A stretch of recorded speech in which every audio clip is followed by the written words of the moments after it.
Star Trek. That was terrible.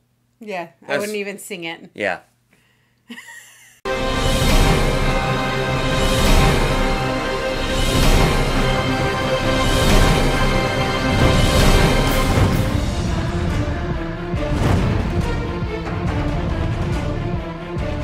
Welcome to Durbania. I'm Durban. I'm Laura. And we're going to read way too much into Star Trek.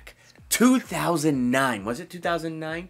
2009. I think so. This is like the movie that kind of got me into Star Trek. I grew up on Star Trek Next Generation with my mom because she was obsessed with it, but I didn't really think too much about it. This movie got me into it. Never watched them before. I was sheltered and just didn't watch a lot of things. Now, before anybody goes crazy that this is a reading way too much into Star Trek, and I'm clearly wearing a Star Wars shirt, let's remember the brave and the bold J.J. Abrams, who has gone where no director has gone before. He who rebooted Star Trek now directed the new Star Wars. The bridge has been built and crossed. Okay, anyway, now that's been said and done and out of the way. So reading way too much into Star Trek, I feel like with this movie, there's so much we can read into. And what I thought was interesting was the whole concept of time travel in this movie.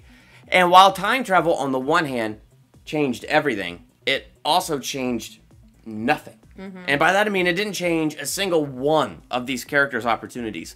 All the doors that were open to them in the original timeline remained open to them in this timeline, which I thought was so, like, you know what I mean by that is Kirk became captain of the Enterprise in the original timeline. This time, yeah, there was a bit more of a struggle in him being the captain. There were more obstacles to overcome because some time-traveling warship, actually mining ship, traveled back into the past and quote-unquote ruined everything and changed everything. Changed it.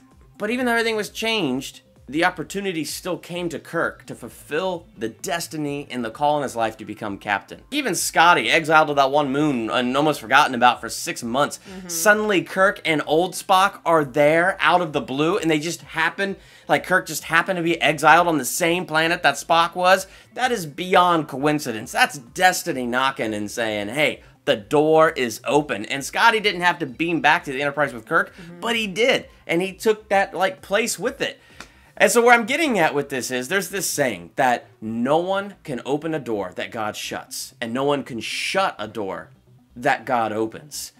So in other words, come what may, hell or high water or a time-traveling spaceship, nothing can slam shut the doors of opportunities that God opens to us. Maybe sometimes we walk past the door on the first try. But I found in my life, God is very good at bringing back that opportunity. I'm not saying don't put effort and work into your life. God will just make it fall into your lap. That's not what I'm saying. Faith without works is dead. He'll put the door in front of us. It's up to us whether or not we're going to walk through it. That's true. Well, what I read way too much into is kind of based around Kirk and Kirk's undeniable faith. It kind of goes when him and Spock are on the futuristic Spock spaceship.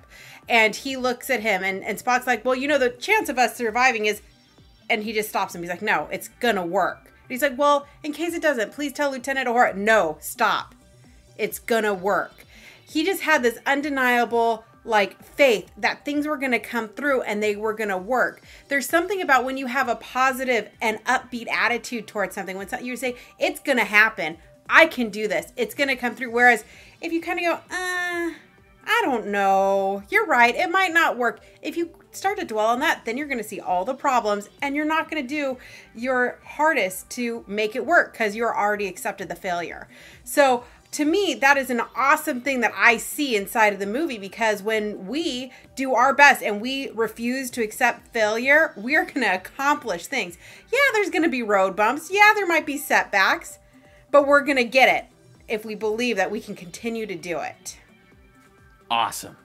Well, I really enjoyed the 2009 Star Trek movie. I did too. It was just everything. From the things that we could read into it, like the great pictures that are in this movie, like you said, of Kirk just having that outlook and that faith and not giving up and going, this will work, to that whole, okay, everything's changed, and yet their destiny and their opportunity was still set before them, and that didn't change, so we don't need to worry so much about that stuff. Like, I think those are great pictures. I think the movie was great. If you saw Star Trek 2009, how many stars out of 5 would you give it? Make sure to let us know in the comments. And check back tomorrow. We'll be reading way too much into Star Trek Into Darkness. Yes, I know, it's Monday. I know, that's weird. Reading way too much into on a Monday. But because Star Trek's coming out Thursday night, we want to get all of them done this week. Yes! So we're really excited about that. So, watch out for that tomorrow. I'm Durban. I'm Laura. Thank you so much for checking out Durbania.